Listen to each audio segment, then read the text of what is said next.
Bonjour à tous et bienvenue sur la chaîne Explique-moi ça. Aujourd'hui, je vous explique les règles de Umbrella. Alors, c'est un jeu de Flavien Dauphin et de Benoît Turpin, illustré par Vincent Dutré. Vous retrouverez ce jeu chez Lumberjack Studio. Vous allez pouvoir y jouer de 1 à 4 joueurs à partir de 8 ans pour des parties d'environ 30 minutes. On est dans les rues de New York, vu de dessus. C'est pour ça que vous voyez ces petits parapluies de différentes couleurs et il va falloir se débrouiller pour prendre des parapluies, pour bouger ces parapluies de façon à résoudre les différents objectifs. Je vais vous expliquer ça plus en détail, mais voici le principe du jeu. Alors attention, on est sur un jeu qui dure 30 minutes avec des règles simples, mais vous allez voir que c'est un petit peu un casse-tête, il faudra bien réfléchir. Pour ce qui est de la mise en place, chaque joueur va recevoir un plateau joueur avec, vous voyez, les différents parapluies et pour les positionner, hop, vous regarderez dessous, vous voyez là, on va mettre du vert et là du rouge et ainsi de suite. Donc on viendra les positionner. Ensuite, sur chaque plateau joueur, vous voyez ici dans la réserve du bas, vous mettrez un parapluie de chaque couleur. Vous allez avoir aussi une petite réglette pour choisir le niveau de difficulté. Donc là, vous avez le niveau de difficulté 1. Vous avez ensuite, vous l'aurez compris, le niveau 2. Et quand vous allez retourner, on aura le niveau 3 et le niveau 4. Ça va être de plus en plus dur. D'accord? Là, on est sur une première partie. Ce qu'on va faire, c'est qu'on va se mettre sur le niveau 1. Et donc, bien sûr, chaque joueur va partir avec le niveau 1. Je vous ai dit que dans ce jeu, il fallait faire des objectifs. Donc, pour la mise en place aussi, on viendra prendre des objectifs. Vous voyez, il en existe plein. Et on en mettra 2 ici et 2 là. D'accord? Donc, au final, vous aurez 4 objectifs. Attention, les objectifs, vous allez voir, ils sont de différentes couleurs, soit blanc, soit noir. Peu importe, ça ne correspond pas à la difficulté, qu'il soit blanc ou noir, parce que souvent les gens ils disent « Attends, moi je prends des blancs, j'ai l'impression que c'est plus facile. » Non, c'est vraiment pareil. C'est juste pour éviter d'avoir toujours la même chose. Et il faudra vraiment faire attention à ça, par contre. Il y a une petite astérix. L'astérix, il faudra la positionner, vous voyez, il faudra qu'elle corresponde à votre plateau. C'est-à-dire que si par exemple je prends celle-là, vous voyez, je dois forcément la mettre comme ça. Si je prends celle-ci, ou même si je la mets du côté noir, peu importe, il faut que l'astérix soit en haut. Et donc, on fera la même chose pour ces deux-là. Ensuite, vous allez voir qu'il y a, vous voyez, des passages piétons. On imagine au final que les passages piétons, vous voyez, ils sont ici, et puis que l'autre joueur est juste à côté. D'accord? On imagine qu'on va tourner. On aura aussi le passage piéton central. Celui-ci, si vous voyez, c'est le plus gros. Il se trouvera au centre de la table, et il va nous permettre de faire des échanges. À chaque fois, en fonction du nombre de joueurs, vous allez toujours vous débrouiller pour avoir un passage piéton entre 2 joueurs. Ça veut dire quoi? Ça veut dire que si jamais je venais prendre un autre joueur que je positionnais ici, d'accord, pour faire 3 joueurs, et bien je viendrai rajouter un passage piéton ici pour pouvoir avoir un bon passage piéton entre les joueurs. Et à chaque fois, sur les passages piétons, on viendra mettre 4 parapluies de couleurs différentes.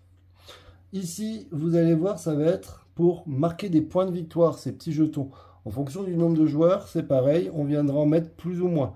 Là, on est à 2 joueurs, donc du coup, on me dit qu'il faut en mettre 11. Pour le reste, je vous laisserai regarder dans la règle. Et bien voilà, on est parti, on va pouvoir jouer. Ok, mais comment ça se passe dans ce jeu? Je vous ai dit, les règles sont plutôt simples. Ça va être quoi le principe? Ça va être que on va définir qui est le premier joueur, et le premier joueur, on va dire que c'est ce joueur-là, à gauche, il va pouvoir faire 4 actions différentes. Il aura au choix 4 actions, mais il aura le droit de faire qu'une seule action. L'action, ça va être de prendre un parapluie, soit en bas, c'est-à-dire qu'il va choisir un parapluie qui se trouve en bas, il va venir pousser une ligne, alors peu importe la ligne, mais ça va être intéressant pour faire les objectifs, mais en gros l'idée c'est qu'il pousse une ligne, hop, et celui-ci, vous comprenez, il traverse la route, il arrive sur le passage piéton, il va venir ici. Là, il a fini son action. Il regarde s'il a fait un objectif. S'il n'a pas fait un objectif, on passe au joueur suivant. Ok? Donc, il va pouvoir faire ça. Il va pouvoir aussi décider de prendre plutôt à sa droite. S'il décide de prendre un jeton à sa droite, ça veut dire qu'on imagine que le passage piéton est là. Donc, du coup, il va venir forcément pousser comme ça, par exemple. Hop. Et celui-ci, vous l'aurez compris, il va arriver ici. On pourrait aussi faire l'inverse. Partir d'ici, de la droite, pousser la ligne qu'on veut. Bon, là, je vais remettre celle-là pour que ce soit plus facile. Et ça arrivera ici. On peut aussi décider de prendre du haut pour descendre. Si à un moment donné, ben, il n'y en a plus, ici c'est possible, hein. Si jamais il n'y en a plus, ben, tout simplement, ce joueur ne pourra pas prendre de jetons à droite pour venir pousser. Et vous allez voir que dans ce jeu, au début on est vraiment en train de réfléchir à soi, mais après on va commencer à regarder ce que les autres ont besoin. Je vois que ce joueur a besoin de rouge, je vais éviter de lui laisser du rouge, je vais prendre le rouge, et ainsi de suite. Comment ça va se passer au niveau des objectifs? Ben, les objectifs, vous voyez, ça représente, vous voyez, des petits parapluies, et il faut que les parapluies soient exactement de la même couleur. Donc ça veut dire que si je prends cet objectif-là, si je décide de faire cet objectif-là, vous voyez, il faudra que les 4 parapluies soient représentés exactement ici, donc il faudra que ça soit là et celui-ci, soit de la même couleur. Pour le moment, peu importe la couleur, mais il faut qu'ils soient de la même couleur. Donc je pourrais essayer d'avoir des parapluies verts ici, hein, j'en ai déjà un ici, ça serait pas mal, d'accord? Et donc je vais essayer de pousser pour y arriver. Ici, vous voyez, il faudrait que ces 2 parapluies soient de la même couleur, ainsi que ces deux-là. Ça me semble un petit peu compromis. Et on va jouer. Alors, ce que je vais faire, c'est qu'on va faire un petit exemple pour partir. Alors, je voudrais essayer d'avoir, je vous ai dit, des parapluies, 3 parapluies alignés. Alors, ça ne me semble pas facile. Ce que je vais faire, je ne sais pas, je vais essayer de réfléchir. Je vais prendre un parapluie ici, et je vais le pousser. Donc, tac, je pousse, et donc celui-ci vient là. Je vérifie si j'ai réussi un de mes objectifs. Non. Du coup, on passe tout simplement au joueur suivant. Le joueur suivant va regarder ses objectifs. Là, il faudrait qu'il ait un rouge et un rouge ici. C'est peut-être plus facile pour lui. Il va donc, par exemple, décider de prendre celui-ci, pousser ici. Hop, tac, clac. Et celui-ci, vous aurez compris, arrive ici. Est-ce qu'il a réussi un objectif? Non. Bah, du coup, on passe au joueur suivant. Le joueur suivant va essayer d'étudier la question, mais c'est vraiment pas facile pour lui.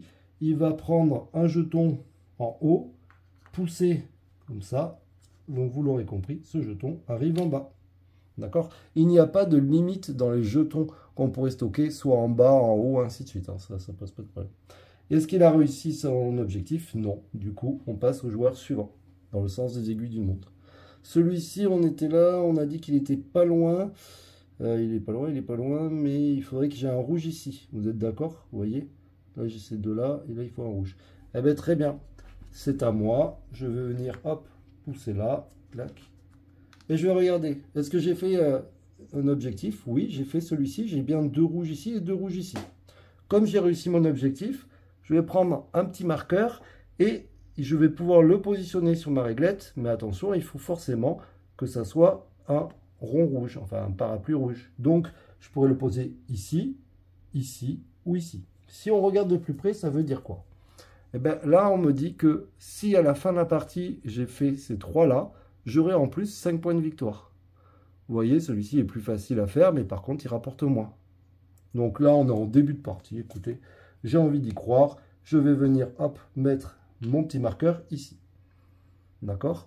Là, j'ai réussi cet objectif. Donc du coup, normalement, si vous jouez à 3 ou 4, vous allez retourner l'objectif et vous allez le positionner sur le voisin, enfin sur le plateau du voisin à votre gauche. Et vous allez le positionner sur une zone vide. Attention, quand vous allez le positionner, il faudra bien sûr faire attention à la petite SLX pour ne pas se tromper. Si on joue à 2, vous avez le choix de positionner soit dans un sens, soit dans l'autre. Mais là, on va dire qu'on ne va pas trop réfléchir, on va faire ça comme ça. Et on passe au joueur suivant. Alors, on va continuer comme ça. Mais à un moment donné, il se peut que, par exemple, hop, on imagine que j'ai réussi un objectif et que j'ai encore un objectif. Si jamais le joueur à qui je dois donner mon objectif a déjà tout rempli, dans ce cas-là, eh ben, il pourra le mettre par-dessus un objectif et c'est lui qui choisira, heureusement. Je ne l'ai pas dit, peut-être, mais si jamais on donne un objectif, on le met toujours sur la case la plus à gauche. Donc là, en l'occurrence, je mettrai là. Je suppose que vous vous demandez comment s'arrête le jeu et comment on termine une partie. Ben, pour terminer une partie, il y a 3 possibilités. La première possibilité, c'est que j'ai réussi à aller très vite et j'ai réussi à me débarrasser de tous mes objectifs. Si à un moment donné, j'ai donné tous mes objectifs, on arrête immédiatement la partie et on va compter les points. Deuxième possibilité, c'est il n'y a plus de petits jetons ici. On les a tous positionnés sur notre plateau. Il n'y en a plus de dispo. On arrête immédiatement la partie, on compte les points. Troisième possibilité, un joueur a réussi à remplir toute la ligne, d'accord? Il a réussi à remplir toute sa ligne. Alors, autant vous dire que ça n'arrive pas souvent. Mais s'il a réussi, dans ce cas-là, on arrête immédiatement la partie. OK? Donc, ensuite, on va compter les points. Mais juste avant, j'ai quand même un truc important à vous dire. Si, par exemple, on est dans ce cas-là, vous voyez, j'ai rempli tous mes petits parapluies jaunes. D'accord? Il n'y a plus de jaune de dispo. Eh bien, ça veut dire qu'à partir de ce moment-là, je ne pourrai plus faire d'objectif avec les jaunes. J'ai utilisé tous les parapluies jaunes. Et bien maintenant, si jamais je veux faire des objectifs, eh bien, il faudra que ce soit qu'avec des bleus, des rouges ou du vert, mais plus avec le jaune. Et vous allez voir que c'est très important et que c'est vraiment très embêtant. Pourquoi? Bah, au début, vous allez, par exemple, si un joueur il fait qu'avec du rouge, il va avoir plein de rouge. Donc, du coup, il va enchaîner les objectifs. Sauf qu'à un moment donné, bah, pour vous forcer à ne plus pouvoir faire du rouge, et ben du coup, quand ça va être comme ça, ben, il va falloir changer les couleurs au niveau de votre plateau. Et là, vous allez voir que c'est beaucoup plus compliqué parce qu'il va falloir récupérer plein de couleurs et ainsi de suite. Donc ça, c'est très malin. Comment on va compter les points? Eh ben, vous allez voir, c'est très simple. Alors, ce que je vais faire, c'est que je vais avancer ici et puis je vous montre de suite et on va se rapprocher. Du coup, c'est la fin de partie. Comment on compte les points? Ben, c'est très simple. Chaque petit pion vaut 2 points. Donc, j'ai 2, 4, 6, 8, 10, 12. OK? Ensuite, on va regarder si j'ai rempli des combinaisons. Vous voyez, là, au niveau des flèches. Celle-ci n'est pas remplie, je n'ai pas plus 5. Par contre, celle-ci, j'ai bien réussi. J'ai tout rempli sur cette zone, donc j'aurai plus 5. Celle-ci, elle n'est pas remplie. J'ai pas les plus 3. Par contre, celle-ci est remplie. J'ai les plus 3. Donc, on était à 12, plus 8, ça fait 20. Attention, chaque parapluie que vous aurez stocké en bas, ben, du coup, ça vous fera moins 1. Mais c'est indiqué ici. Donc, du coup, je vais perdre 5 points. Si par contre, j'avais réussi à enlever tous mes parapluies, vous voyez ici, il y a marqué que si on n'a plus de parapluie, on a 2 points supplémentaires, tout simplement. Eh ben, vous allez additionner vos points. Celui qui aura le plus de points aura tout simplement gagné la partie. Alors, vous avez vu, ce sont des règles simples avec une grande rejouabilité. Le plateau, le matériel est très sympa, il est très joli.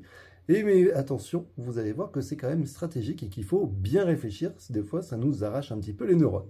Moi, je vous dis à très bientôt. Surtout, n'hésitez pas à vous abonner, à liker, à partager. Je vous le dis à chaque fois, mais ça fait toujours plaisir. Et puis, ça me permet aussi de vous présenter de nouveaux jeux. Allez, ciao les amis!